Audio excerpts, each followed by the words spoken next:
دوستان عزیزم، درود و مهر. امیدوارم حال دلتون عالی باشه. گاهی یک غذای ساده با چند ماده اولیه میتونه طعمی رو براتون بسازه که تا حالا تجربهش نکردی. امروز با هم میریم سراغ یک غذای اصیل یمنی، خوش عطر، متفاوت و بی نهایت خوشمزه. بریم که با هم دیگه طرز تهیه‌اش رو ببینیم.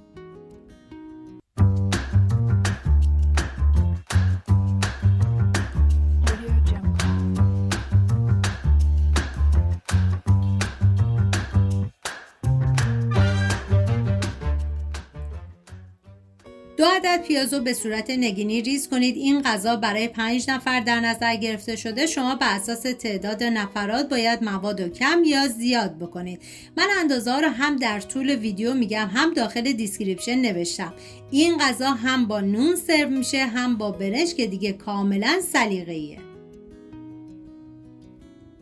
داخل تابه مقداری کره ریختم که شما از هر نوع روغنی که دوست داشتین میتونین استفاده کنید. پیازی که ریز کردم و بهش اضافه میکنم، هم میزنم و میذارم تا پیاز سرخ بشه. اگر دنبال یه طعم جدید و خاص و متفاوت از غذا هستین، بهتون پیشنهاد میکنم این غذا رو امتحان کنید. ترکیبی ساده اما با عطر و طعمی که تا مدت‌ها یادتون میمونه. 250 گرم گوشت چرخ کرده رو به پیاز اضافه میکنم. زمانی که گوشت چرخ کرده رو اضافه کردید باید هم بزنید و بعد سر تابه رو بذارید به مدت 10 دقیقه تا گوشت چرخ کرده کمی بپزه و بعد از اون سرخ بشه.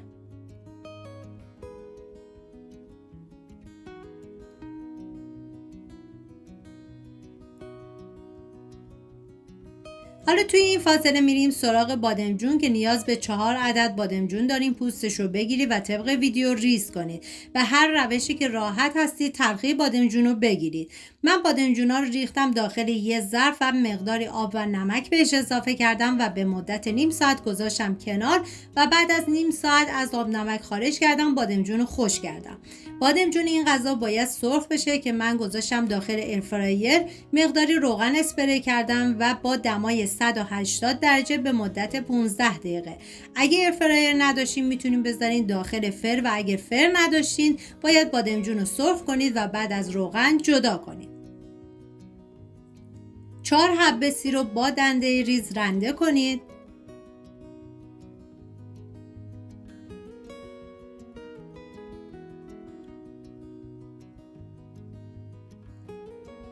بعد از 10 دقیقه سر تابه رو بر میدارم و سیر رنده شده رم به بقیه مواد اضافه میکنم.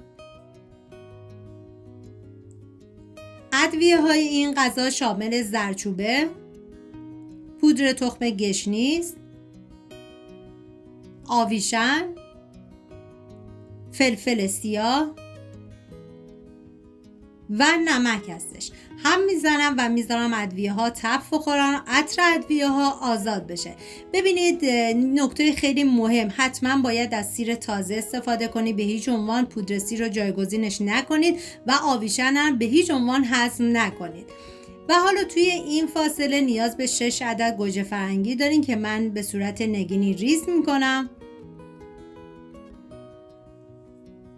واقعا یه ترکیب عالی و فوق‌العاده خوشمزه. من هرچی از عطر و طعم این غذا بگم کمه. باید خودتون دست به کار بشین و درست کنین که ببینین چقدر طعمش فوق‌العاده بود. 2 قاشق غذاخوری رب گوجه فرنگی رو به گوشت اضافه میکنم، هم میزنم و میذارم تا رب تف بخوره و رب رنگ خودش رو باز کنه. و حالا توی این مرحله گوجه فرنگی ریز شده رو میریزم. زمانی که گوجه فرنگی رو اضافه کردید باید هم بزنید تا با بقیه مواد مخلوط بشه و سر تابه رو به مدت 10 دقیقه بذارید تا گوجه فرنگی کمی بپزه و بعد از اون سرخ بشه.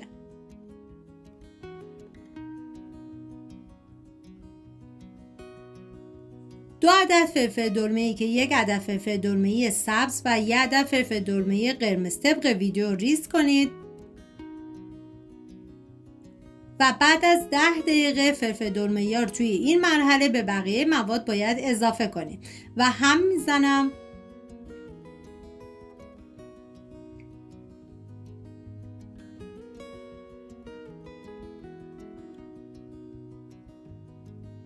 بادمجونا رو بهش اضافه میکنم. ببینید فرم موادتون نباید از دست بده، باید کاملا فرمشون حفظ بشه.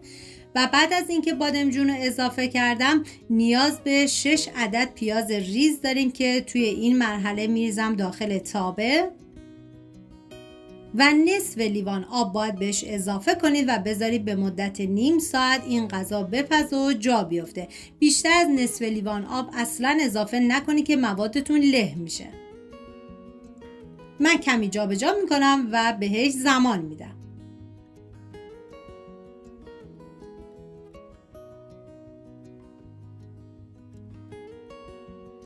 ما برای این غذای خوشمزه‌مون نیاز به گشنیز تازه داریم که متاسفانه موقع اضافه کردنش فیلمش ضبط نشد، ولی من اضافه کردم. حتما بریزید چون طعم این غذا رو فوق‌العاده خوشمزه میکنه.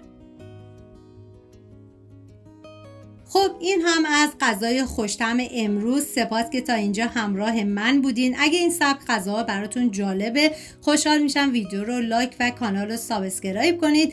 امیدوارم درست کنید و در کنار خانواده از خوردنش لذت ببرید. تا ویدیو بعدی مراقب خودتون باشید. تا درودی دیگر، بدرود.